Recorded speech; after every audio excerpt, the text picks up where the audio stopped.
Good morning, I'm Gretchen Hall. We are with you this Tuesday, the 5th day of August, bringing you Morning Matters because your mornings matter. Let's get to the stories that matter today. The House of Representatives has filed a motion for reconsideration with the Supreme Court, contesting its decision to nullify the impeachment complaint against Vice President Sara Duterte. Speaker Martin Romualdez asserted that the Supreme Court overstepped its authority, vowing that the House will not remain silent. In a bid to protect local farmers from declining farm gate prices, the Department of Agriculture is calling for a temporary halt to rice imports. Furthermore, DA is proposing a tariff hike on imported rice, seeking to raise it to at least 25% from its current 15%. And without raising member contributions, the Social Security system announced it will roll out a 3-year pension increase, with the first adjustment taking effect in September of 2025. But what does it really mean for pensioners? We'll discuss this matter later on in the program. Welcome to Morning Matters, where we talk about the issues you need to know for the rest of your day. Now, first on the agenda, the House of Representatives has filed a motion for consideration before the Supreme Court, challenging its decision to strike down the impeachment complaint against Vice President Sara Duterte. More in this report. The House will not bow in silence. That's the firm stance of House Speaker Martin Romualdez as the House of Representatives filed a motion for reconsideration on the Supreme Court's decision, declaring the impeachment complaint against Vice President Sara Duterte unconstitutional. We filed this motion for reconsideration not to provoke, but to protect, not to assert supremacy, but to restore balances. Romualdez emphasized the Supreme Court overstepped its bounds, which is why he said the House will not remain silent. If impeachments can be blocked by misunderstood facts or rules made after the fact, then accountability is not upheld, it is denied. To insist on constitutional integrity is not to weaken democracy, it is to strengthen it. The motion stresses the need to correct factual misreadings allegedly made by the Supreme Court, as well as its sudden imposition of new rules not stated in the Constitution. The House argued that all their actions regarding the impeachment were done in accordance with constitutional and legal standards. They also denied neglecting or abandoning any impeachment complaints. The House explained that the fourth complaint was acted upon within 10 session days and endorsed to the Senate. Only after its transmittal were the earlier 3 complaints archived for procedural housekeeping, not dismissal. This means there was only one official impeachment complaint initiated, endorsed by 215 congressmen and submitted to the Senate. Hence, Romualdez stands firm that only the House has the exclusive constitutional mandate to initiate impeachment proceedings. He called on the Supreme Court to reconsider its decision. The House also contends that Vice President Duterte's right to due process was not violated. Under the Constitution, due process happens during the trial itself in the Senate, not before the filing or transmittal of the complaint. The court also said the Vice President was denied due process because she was not furnished a copy or given a chance to respond. But nowhere in the Constitution is that required before transmittal. In fact, in all past impeachments, the trial and the right to be heard take place in the Senate.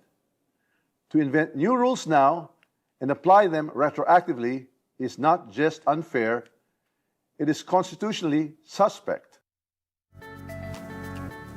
Acting Davao City Mayor Baste Duterte lashed out at critics of his sister, Vice President Sara Duterte, over the impeachment complaint against her. In a podcast, Baste said the critics simply can't accept defeat, referring to the Supreme Court's decision, declaring the case unconstitutional. He insisted the complaint had no merit and was politically motivated. Baste claimed it was a move to weaken the Duterte family's influence rather than a genuine concern for accountability. Ayaw nilang tanggapin, wala ka na magagawa doon. Ibig sabihin, natalo na kayo. Ayaw nilang tanggapin. Yun. The House Committee on Public Accounts has begun its inquiry into flood control projects. DPWH Secretary Manny Bonoan gave a briefer on all flood control and drainage projects in the country. Bonoan specifically stressed the huge discrepancy in the budget they requested last year to the actual budget approved by Congress. Some congressmen, however, were displeased because they think Bonoan made the presentation look like a budget hearing. Hindi ba ito budget hearing eh? We didn't even hear kung what happened during the last bagyo. And we know for a fact, alam na naman natin kung ano yung mga tinatamaan ng baha eh. But this is quite unusual. Ilang bagyo na tayo na malalakas, alam na natin, Marikina tatamaan, sa Quezon City tatamaan, Caloocan tatamaan. Yun ang gusto natin madinig. Ano yung naging course of action natin? Hindi budget presentation. Punong-puno na ng basura, burak, yung mga natural waterways natin. Yung natural waterways natin, bukod sa punong-puno na ng basura, there are 646 families, informal settlers, living on top and beside of our natural waterways. Yan po yung problema, hindi yung flood control programs. We are barking on the wrong tree. Hindi yung flood control ang pangunahing problema. Ang pangunahing problema, yung solid waste management. So this is the problem. At we cannot resolve Metro Manila flood control problem without acknowledging the real cause of the problem. Meanwhile, Bonoan is yet to say if he will indeed take a leave of absence, as Bacolod Representative Albi Benitez suggested. The DPWH Secretary earlier said he will wait for President Bongbong Marcos's order and he will not take it personally in case the instruction is to temporarily pull out of his post. Meanwhile, Surigao del Sur 1st District Representative Romeo Momo defended himself after he was mentioned by Baguio City Mayor Benjamin Magalong as among lawmakers receiving kickbacks from flood control projects. This should pass through the Provincial Development Council and then to be submitted to the regional office for them also to present this to the Regional Development Council. Ibig sabihin, yung mga proyekto na nilalagay nila for inclusion in the next budget ay dumaan sa scrutiny ng Provincial Development Council at the Regional Development Council. So ganun kahigpit ang pagpili ng proyekto ng isang distrito. The Department of Justice claimed that businessman Atong Ang hid the brother of alias Totoy in Cambodia, a key witness in the case of the missing sabongeros. More in this report. Justice Secretary Boying Remulla revealed that Elakim Patidongan, brother of self-proclaimed whistleblower Julie Dondon Patidongan, was allegedly brought and hidden in Cambodia by businessman Atong Ang. He also claimed that Ang provided Elakim with a fake passport to help him flee the country. Pinatago talaga ni AA yan. Ni Atong yan. Pinatago. According to Remulla, Elakim's testimony is considered a major development in the investigation as he allegedly witnessed the killing of 10 missing sabongeros. He described Elakim's account as the missing factor that strengthens the government's theory on the case. Ang testimony niya, mabigat kasi directly niya nakita yung patayan ng 10. Yung 10 pinatay galing sa Santa Cruz at sa Lipa. Kaya yung missing factor, was the fact na positive naman yung lake sa marami human remains, makes the theory very, very, talagang very credible. Elakim and another brother, Jose Patidongan, were arrested abroad and flown back to the Philippines on July 22. Elakim was captured on CCTV withdrawing money using the ATM card of a missing sabongero from Laguna, while Jose was seen in a video allegedly escorting one of the victims in handcuffs. Meanwhile, Napolcom has imposed a 90-day preventive suspension on 12 police officers allegedly linked to the case. The commission clarified that suspension is part of due process and does not imply guilt. The officers are now under restrictive custody in Camp Crame and are scheduled for a pre-hearing conference on August 14. The Philippine Space Agency confirms that parts of the Long March 12 rocket landed near Palawan. It fell about 21 nautical miles from Puerto Princesa and 18 nautical miles from Tubataha Reefs Natural Park. The rocket was launched from China's Hainan province. While the debris was not expected to hit land, PhilSA earlier warned it could endanger ships, aircraft, and fishing vessels in the area. The agency urged the public to report any suspected debris to authorities. When we return, let's talk about the 3-year pension increase for SSS pensioners with Senior Citizens Party List Representative Ompong Ordanes. Stay tuned. Morning Matters will be back after a short break.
Good morning, I'm Gretchen Won here at Morning Matters. We talk about the most pressing issues and give you the context behind the headlines.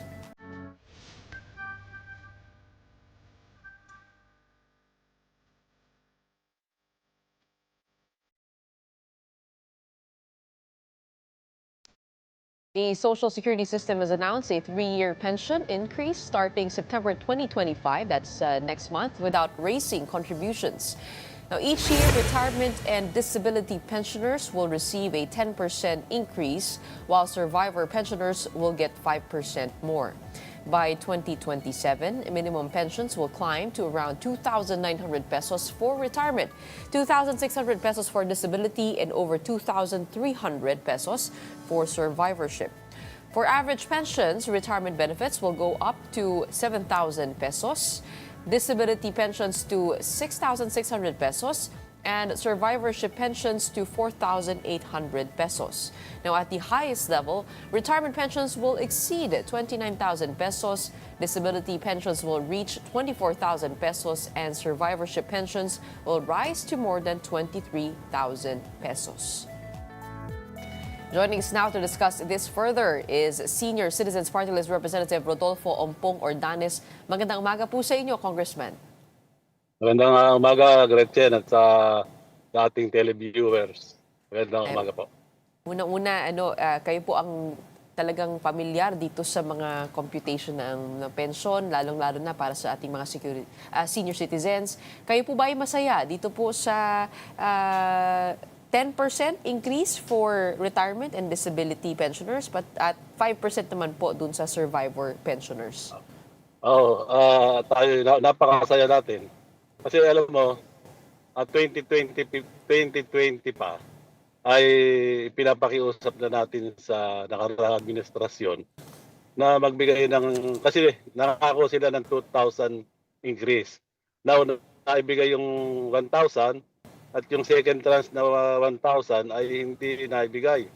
Noong 2020 pa tayo nananawagan sa nakaraang administrasyon sa presidente ng SSS at ako ay natutuwa at nabigyan ng solusyon ng ating Pangulong BBM ang matagal ng hinaing na inaasam-asam ng ating mga SSS pensioners. Salamat naman ng tatupad.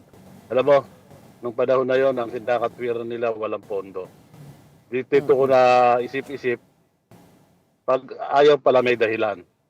Pagka gusto may paraan. At ito, natutuwa ko, nagawa ng paraan ng ating Pangulong BBM na magkaroon ng increase ang pension ng ating mga SSS pensioners. Malaking bagay yan, lalo na ngayon. Ang hirap ng buhay, mataas ang bilihin. At least nabawasan yung kanilang financial yung tulong na financial ay nabawasan. Kaya nagpapasalamat tayo sa Pangulo na binigyan niya, sabi ko nga, binigyan niya ng patuparan ang matagal nang inaasam-asam ng ating mga SSS pensioners.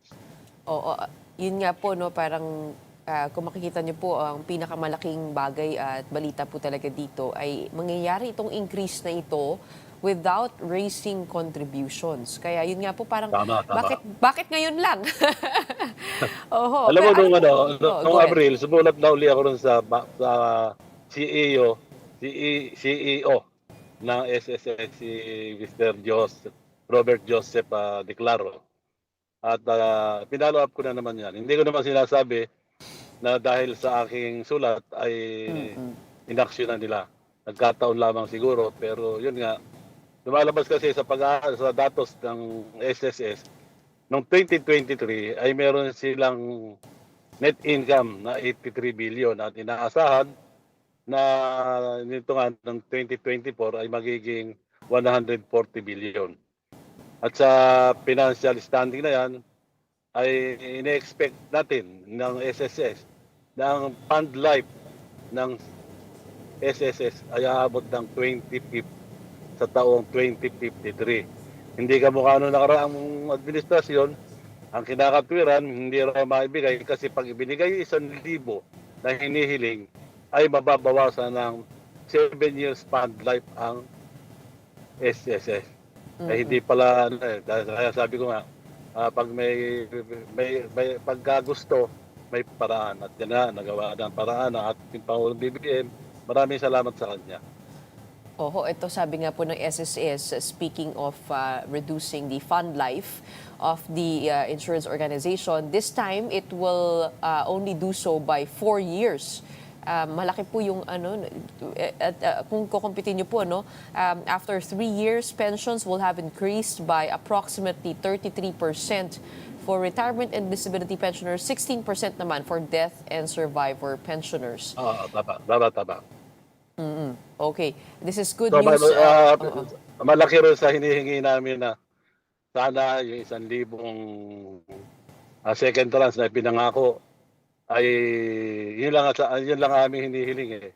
Pero mas higit pa sa 1,000 itong binibigay sa loob ng 3 taon. Ang medyo lugi lang, hindi naman lugi, yun nasa pinakamababa na pensioner na tumatanggap ng 2,000 ay magiging 2,000, more or less yata 2,900. Pero okay na rin yun. Wait, Congressman, what do you think spelled the difference here? I mean, kung yun nga po, noong 2020, nahirapan po silang ibigay yung 2,000 ng buo. Ngayon, this time around, they are giving more than 2,000 pesos, almost 3,000 increase. Ano po kaya yung nagbago at nagawa po ito sa inyong palagay? Well, parang na tumaas ang net income dahil marami siguro contributions at yung mga investment siguro ng SSS ay kumikita. Actually, maraming investment ng SSS.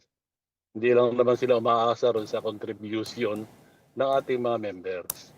So maganda pamamahala ngayon ng SSS. Kasi akala ko nga wala namang mangyayari sa ating panawagan. Pero sa gumanda ang financial standing ng SSS, kaya siguro na ibigay nila itong increase na to. Good financial standing. Oo. If you cut that short, no?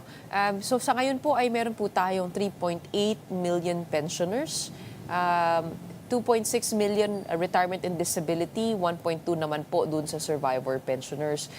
Sa inyo po sa mga constituent niyo po, no, ano po ang madalas na hinaing tong mga senior citizen po natin, lalong-lalo na tungkol dito sa SSS, pati na rin po sa PhilHealth, at tungkol sa kanilang kalagayan. Can you give us, parang konting situationer kung kamusta na po yung mga senior citizen po natin? Actually, alam mo, isa lang naman ang kanilang problema. Alam mo na, pinansyal. Meron kasing mga senior citizens na umaasa lamang doon sa kanilang pensyon. Ang liit, hindi naman kultura nating mga Pilipino na kahit na tayo retirado na, gusto pa rin natin kumita dahil hindi nga sapat yung ating tinatanggap na pensyon. So, yun nga, yun ang makakadalasang hinaing, pinansyal. Sa taas ng bilihin, at hindi naman namumuhay ng komportable ang mga Pilipino pagka nagretiro na. So, Oo, yung hindi sila mabubuhay dun po sa nakaraang pensyon. Kung kayo po ay masusunod, okay na po ba ito? Yung 7,000, 6,600 for 8, ano ba? Will you ask for another round of increase or sa ngayon okay na po ito? hindi, sa ngayon, maganda yan. Sabi ko nga kanina, ang hinihingi lang namin, yung natitira is 1,000 na pangako. Pero higit This is pa more sa 1,000. than Napakaganda what is yan. requested. Siguro, after mga ilang taon, pwede natin yung magkaroon ng amendment muli. Mananawagan ulit tayo sa SSS na kung maaari ay magbigay uli ng increase. Yan siguro ay depende sa yung sinabi ko kanina, yung financial standing ng SSS. Kasi hindi naman natin sila pwedeng persahin kung makaka-epekto naman sa fund life ng SSS. Okay. Congressman, kayo po ay na-re-elect for another term. What is your plan now? Ano po pong mga ihahain po natin sa Kamara? Actually, naihain ko na yung siyam na House bills na naiakyat ko sa Senado nung nakaraang 19th Congress. At pinupus natin yung universal pension na kung magiging batas ay magbibigay ng buwan ng pensyon sa mga senior citizens sa lahat na po. Universal, ibig sabihin, wala na pong mahirap, walang mayaman. Wala nang malakas, hindi na palakasan sa gobyerno. Lahat po ng senior citizens ay makakatanggap. Kasi ngayon, ang umiiral na batas yung social pension for indigent senior citizen na para lamang po sa mahihirap. Ang naging problema, maganda po yung ating batas, pero ang problema, yung masama po implementation. Bakit kanyo? Meron dito ay para sa mga mahihirap. Pero pag malakas ka sa nag-evaluate, kahit meron kang kaya, ay nasasama ka. Yun po yung ating iniiwasan. Huwag namang mangyari. Yun nga, ipinail natin yung ating universal pension para lahat na ng senior citizen ay makatanggap na ng buwan ng pensyon. Isa sa ipinail natin, naiakyat ko rin to sa Senado, yung Geriatric Act na magpapatayo po tayo ng mga hospital, regional, sa bawat rehiyon, ng geriatric hospital. Ito pong geriatric hospital ay exclusive po sa lahat ng mga senior citizens. Hindi na natin kailangan pumila sa mga hospital. Ito po yung talagang hospital para sa senior citizens. Marami po tayong ipinail. Kasama po riyan yung Scholar ng Bayan na kung saan ang ating mga estudyante ay pwede na mag-aral. At ang pondo po nito ay manggagaling sa local government. Alam po kasi, dati akong city assessor. Kaya meron tayong 1% tax sa real property tax. May income tayo ron. At yan, ay kukuha tayo sa aking panukala, ay kukuha tayo ng 30% para po sa scholarship program ng ating mga estudyante na mga mahihirap pero deserving. Ang problema kasi sa atin, meron tayong mga mahihirap na gustong-gustong makatapos ng kolehiyo. Pero sa kakapusan ng ng pondo, ng pera, ng kabuhayan, ay hindi nila naipagpapatuloy ang kanilang pag-aaral. At sa ilalim ng aking panukala, yung mga mahihirap at karapat-dapat na mag-aral, makatapos ng kolehiyo, ay makatapos ng pag-aaral upang mabigyan sila ng magandang kinabukasan.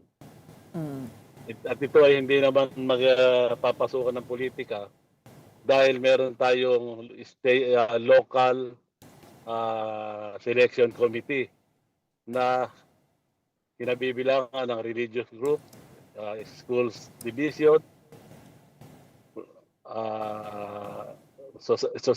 society group at iba-iba pang sektor, iba-ibang organisasyon, stakeholders para mapag-aralang mabuti kung sino ba talaga yung karapat-dapat na bigyan itong ating scholarship program na to. Napakaraming libo-libong estudyante ang aking nasisiguro ko na makikinabang dito sa ating panukalang batas na to. At sana ito ay matupad natin, maisabatas ngayong 28th Congress para mabawasan ang literacy problem ng ating bansa. Oo. Ano pong levels po ito? All levels po ba? Or No. College. college? Tertiary Kolehiyo. education? Oo. Hindi ba parang meron na po tayo niyan yung tuition ay may scholarship na po tayo na isa batas, di po ba? Yung Free Tertiary Education Act po ba Wala yun? akong ito kasi ang pondo kasi nito ay manggagaling sa lokal, sa LGU. Nabanggit Baka sa ko kanina, private ho. ito ay manggagaling dun sa nakukolekta sa real property tax o yung amilyar na tinatawag. 1% Lalakihan po kasi po niyan kung sakasakali. ay Special Education Fund.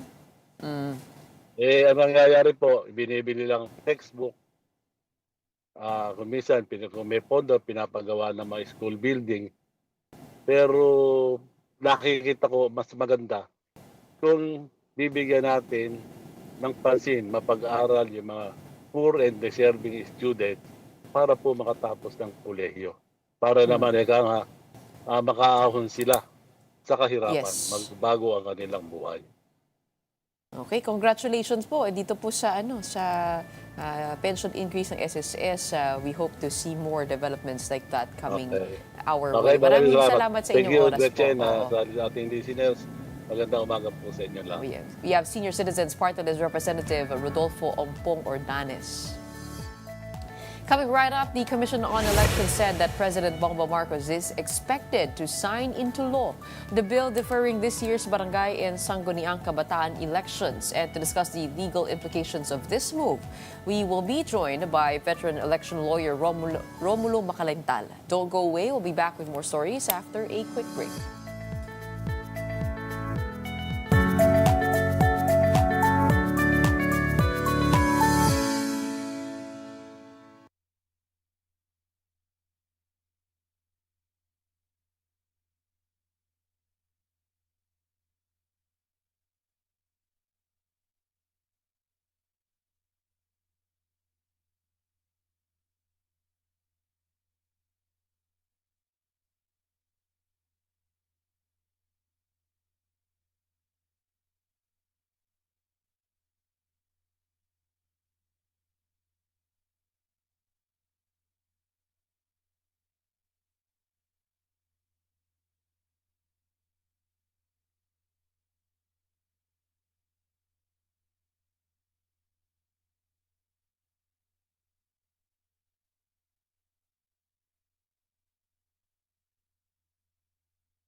Welcome back. You're still watching Morning Matters here on One News. President Bongbong Marcos is set to sign into law the bill postponing the 2025 barangay and Sangguniang Kabataan elections. That's according to the Commission on Elections. Chairman George Garcia said the signing is scheduled for August 12. The measure seeks to move the BSKE from December 1, 2025 to the first Monday of November 2026, while extending the term of barangay and SK officials from 3 to 4 years. Now, despite this, the COMELEC continues its 10-day voter registration drive, which runs until August 10. With the 2025 barangay and SK elections set to be postponed, questions are now being raised about its legality, timing, and impact on voters' rights. Joining us now to discuss this, we have election lawyer attorney Romulo Macalintal. Magandang umaga po sa inyo, attorney. Magandang umaga, Gretchen, at sa iyong mga tagapanood, tagapakinig. Magandang umaga. Yes, great to have you on our show today. Kayo po ay hindi sumasang-ayon dito po sa postponement ng barangay and SK elections. Ito po ba ay, taking a look at the bill filed in the Senate and the House, the Senate's, the congressman and the senator said they would want to extend the term of those officials to 4 years for them to be able to do more in their own barangays and localities. Do you not agree with that in principle? Yun na nga ang aming tinututulan dyan, Gretchen, actually, ang intention muna nila dyan ay i-postpone ang halalan at Yes, ho. ang intention kasi nila dyan, ma-postpone ang halalan at ma-extend ang term of office ng mga barangay officials. Yan ay labag sa ating saligang batas. As a matter of fact, it was already decided by the Supreme Court in the 2023 Macalintal versus COMELEC case. And the Supreme Court said that postponing the barangay election must be on a valid reason. In this particular case, no valid reason was raised by our lawmakers, and they made that a bill postponing barangay election. And yung masama pa rito, yung kanilang pag-postpone ay gagawin first Monday of November 2026. Yung first Monday of November 2026 ay also say araw ng mga kaluluwa. Ito ay isang sagradong religious tradition ng ating mga mamamayan. And most of our people will be in their respective provinces on that particular date. So they would not be able to vote, ay hindi makakaboto ang ating mga kababayan. Yan ay isang palatandaan na hindi nila pinag-aralan yan. Then yung pang isang ginagawa ng dahilan, kaya daw nila ipopostpone kasi makakasabay daw yan ng farm election sa October 2025. It only shows that the lawmakers did not really make a study of this bill. They know that barangay elections will be held by December 2025, and yet they postponed the farm election to October 2025. Alam naman nila na mayroong barangay election. Bakit nila ginawang October 2025 ang farm? And one thing more, yan sa farm election, there are only 40 positions. 40 position lamang ang at stake. Kaya hindi yan dahilan para ma-postpone ang ating barangay election. Okay, pero hindi po kayo nag-agree na dapat ma-extend into 4 years ito pong term ng ating barangay and SK officials? Well, okay lamang na magkaroon ng new term, pero not to postpone the December 2025 and not to apply it this year. It must be applied prospectively, not retroactively. Kung gusto nila, gawin nila sana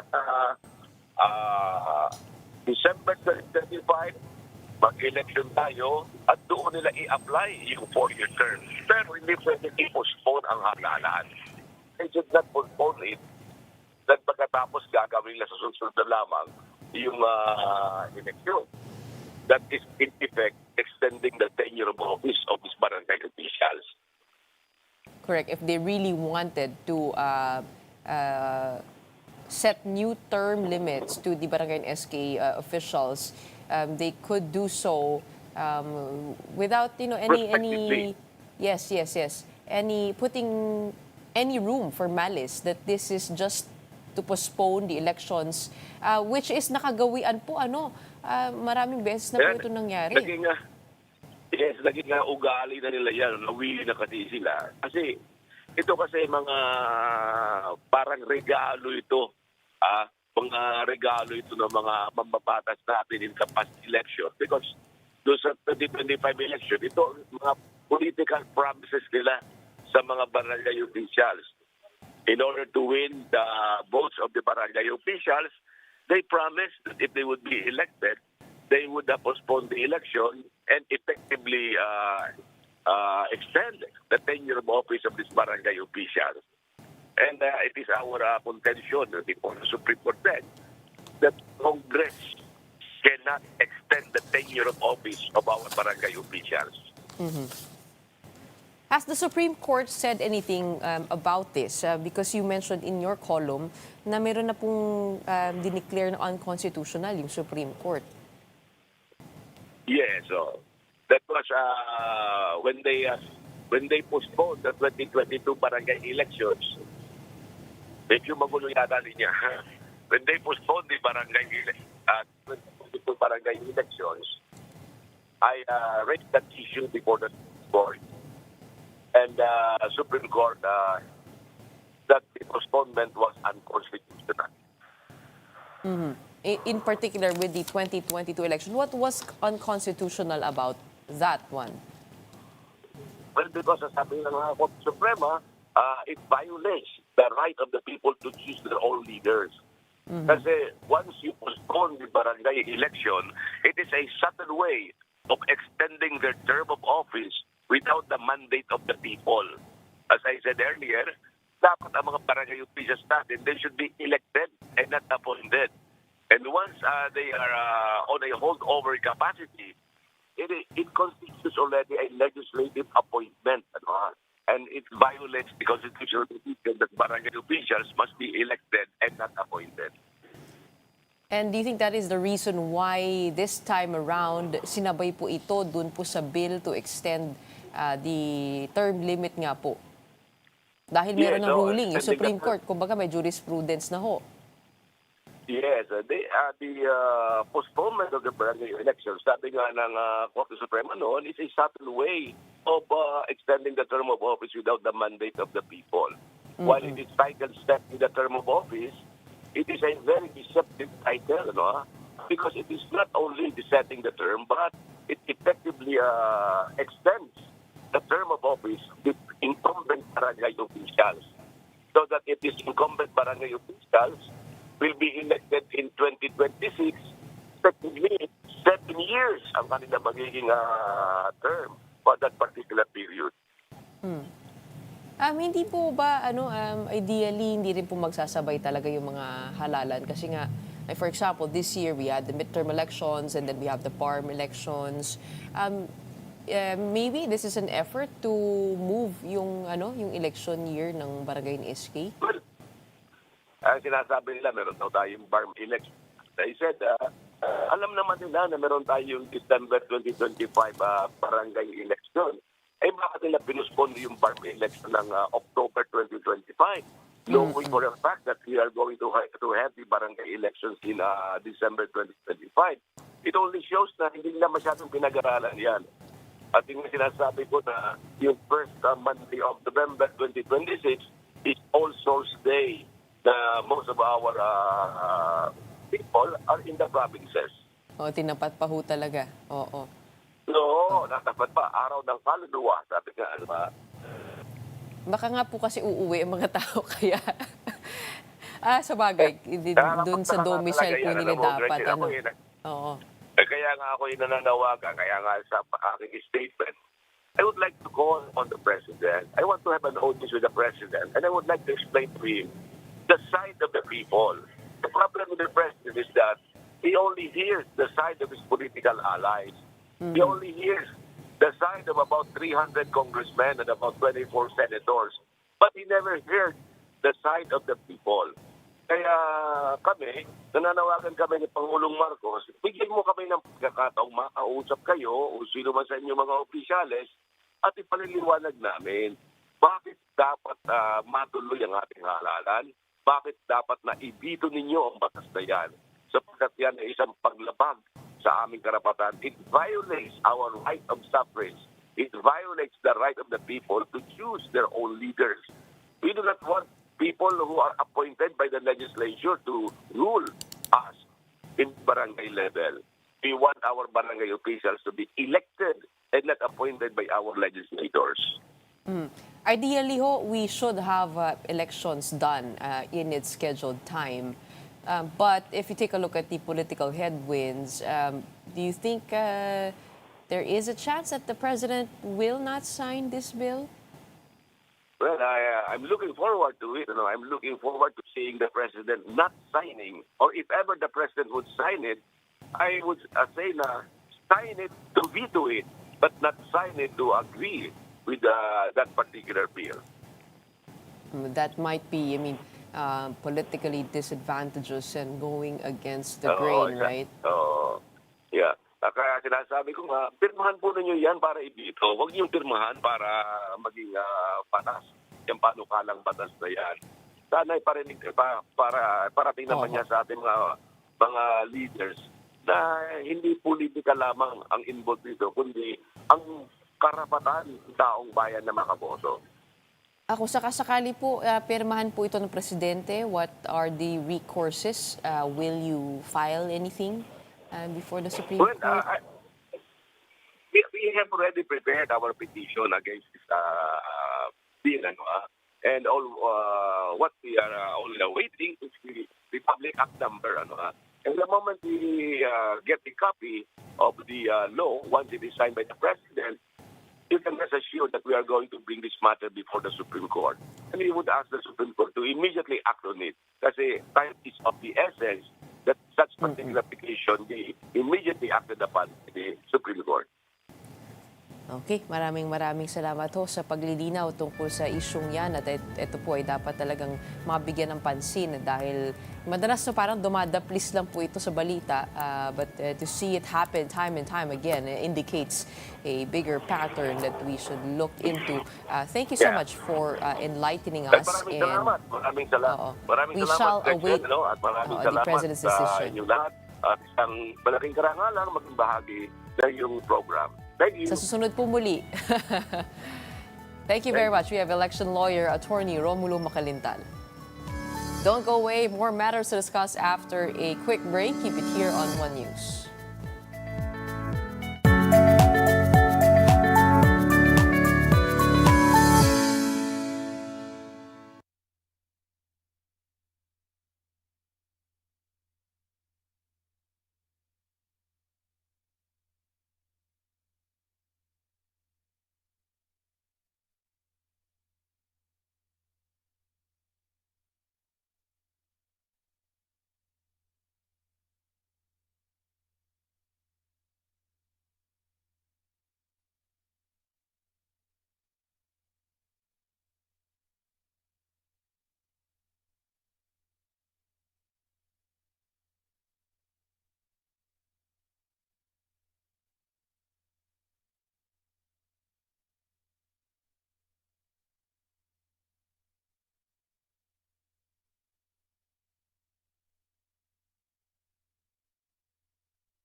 Welcome back. You're still watching Morning Matters here on One News. The Department of Agriculture is pushing for a temporary halt to rice importation and a tariff hike to protect local farmers. Citing falling farm gate prices and the need to support domestic producers, the DA is proposing to raise the current 15% tariff on imported rice to at least 25%. The matter will be discussed with President Bongbong Marcos on the sidelines of his state visit to India. This move aligns with the administration's plan to gradually restore the original 35% tariff rate after temporarily lowering duties to ease rice prices for consumers. Yung rekomendasyon dati pa ng Kongreso na itaas, ibalik muli yung taripa ng imported na bigas to 35% ay sinasang-ayunan ng department, dangan nga lamang yung dahan-dahan na pagtaas. So ang rekomendasyon ngayon ay i-increase siya from 15 to 25% sa ngayon para hindi masyak ang market.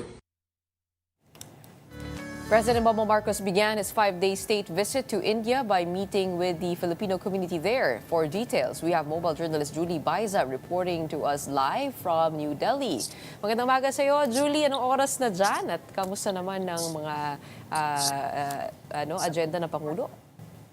Magandang umaga, Gretchen. Alas 6:30 a.m. dito ngayon sa New Delhi, India. Si Pangulong Bongbong Marcos, ito yung araw na pinaka-jump pa, kumbaga, yung kanyang schedule. Una, magkakaroon ng welcome ceremony para sa Pangulo na personal na sasalubungin siya ni Indian President Draupadi Murmu at ni Indian Prime Minister Narendra Modi. Pagkatapos yan, pangungunahan naman ni Pangulong Bongbong Marcos yung wreath-laying ceremony sa Rajghat o yung Mahatma Gandhi Memorial nila. Alas 12 ng tanghali, magsasagawa ang Pangulo ng bilateral meeting kay Prime Minister Modi. Doon naman, inaasahang susundan niya ng bilateral agreements at joint press statement ng dalawang lider. Sa state visit na ito, Gretchen, 6 na kasunduan yung inaasahang malalagdaan ng Pilipinas at India. Iba't ibang larangan yan, meron sa health, batas, culture at maging sa science and technology. Kahapon si Pangulong Bongbong Marcos, sinabi niya na meron din lalagdaan tungkol sa social protection daw ng mga Pilipino dito. Target din na palawakin yung maritime cooperation ng dalawang bansa. Kasunod naman yan, makikipagpulong din si Pangulong Bongbong Marcos kaya Bharatiya Janata Party o BJP Chair and Minister of Health and Family Jagat Prakash Nada. Yung BJP, Gretchen, iyan yung pinakamalaking political party dito sa India. So medyo strategic din for the President na makipagpulong sa kanya. Alas 7 ng gabi, haharap naman ng Pangulo kay President Murmu. Magsasagawa naman o maghuhus si Murmu ng banquet dinner para sa Pangulo at we're assuming nakasama niya si First Lady dito sa social event na ito. Okay, alam natin na bago umalis ang Pangulo, nagkaroon ng joint naval drills between the Philippines and India. And we do know that we have aligned interests in terms of the maritime protection. Ano ang hinahabol ng ating administrasyon pagdating naman sa weaponry, yung BrahMos missile system galing sa kanila, di ba? Meron ka ba naririnig that will be the target of the President? Actually, Gretchen, yung sa BrahMos, ang sabi ng palasyo or ng DFA, kumpirmahin natin kay Defense Secretary Teodoro.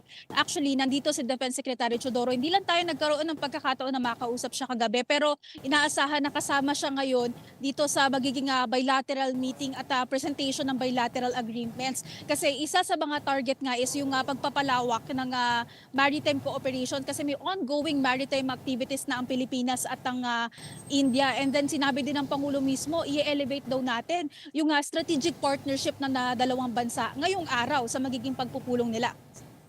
Because just like our situation, India has been entangled in their own border disputes with China as well pala, no? I mean, if you take a look at yung kanilang coastline, they share about 4,000 kilometers of border, much of which is contested. Ano pa kaya yung mga maaaring i-leverage on dito in terms of the relationship between India and the Philippines, where we could align more? We're thinking, Gretchen, kasi yung regional issues na posibleng talakayin nila and kinumpirma naman din ng DFA ay may kaugnayan nga sa China, no? Possible yung issues din of West Philippine Sea, yung issue natin with China since as you've mentioned, parehas nga ng situation yung India and Pilipinas sa ngayon. And very notable din na si Defense Secretary Teodoro ay kasama in this event kasi hindi naman lahat ng foreign trip or karamihan naman talaga ay sinasamahan niya. Pero may mga ugong-ugong kasi na merong dapat abangan pagdating sa defense agreement. That will probably be one of the main highlights and priorities of the Yes. Philippine contingent there. Ikaw And ba ay malalaman nagtanong- natin yan Oo. ngayon, Gretchen, no? Kasi alas 12 ngayon, yung magiging, alas 12 dito, so mga 2 p.m. dyan, yung magiging joint press statement. Nakausap po ba yung mga Pinoy dyan? Gaano karami mga Pilipino ang nandyan sa India at ano ang kadalasang trabaho nila?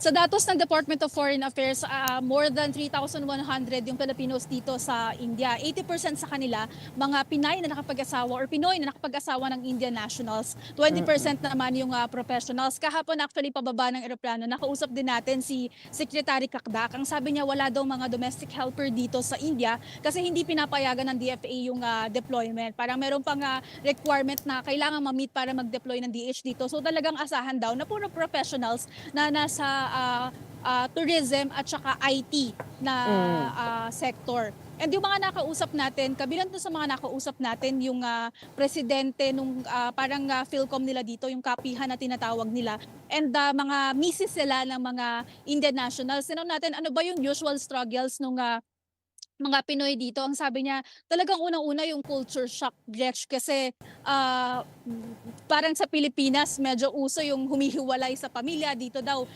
kailangan makibagay ka sa pamilya ng asawa mo kasi nakapisan sila. So yan daw yung itinuturo nila kapag kami mga bagong Pinoy dito. And of course, yung pagrespeto ng kultura kasi pinakamahalaga yan dito sa India. Meron nga mga lugar dito na bawal talagang yung ganitong pagla-live, yung pagkuha ng camera. Mamaya doon sa pupuntahan natin, hindi tayo papayagan na mag-record o magawa ng any live interview bilang pagrespeto doon sa mga protocols nila dito sa India. And may caution din, medyo cautious din tayo kasi marami nga din tayo naririnig na issues of catcalling. So, advice na to travel tayo by pair or at least sumakay na lang ng taxi kapag meron kang pupuntahan na malayo from your area. So yung mga ganong problema, sabi din naman sa atin nung nakausap natin kahapon na naranasan din nila. And then eventually natuto na rin na pakibagayan kumbaga yung kultura.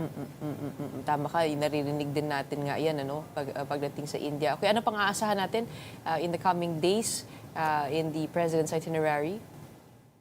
Bukas, Gretchen, magkakaroon ng business meeting ang Pangulo. Present din dito kasama rin ang bahagi ng delegasyon si DTI Secretary Cristina Roque at nandyan din sa Finance Secretary Ralph Recto. So ang India kasi isa yan sa fifth na largest economy globally. So inaasahan ng Pangulo na makapagpasok ng mga investment pledges at investment mismo patungo sa bansa para daw baka magkaroon ng mas maraming oportunidad para sa mga Pilipino. Bukod sa mga nabanggit mo, magaling ang India pagdating sa tech.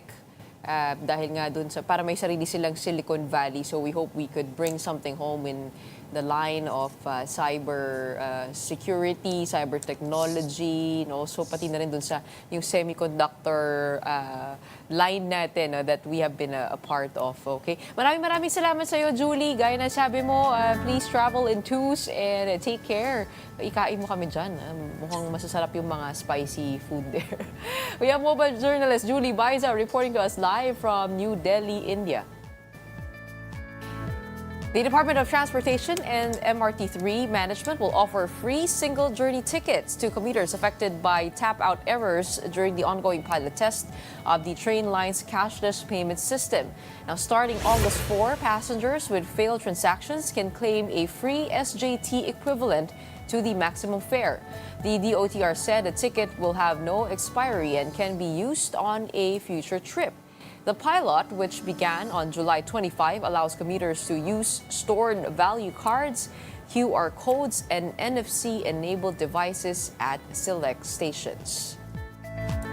And that wraps up today's episode of Morning Matters. We hope we've given you the right start to your morning. Let's go ahead and make the day matter. My name is Gretchen Ho. We are One News, all sides, all the time.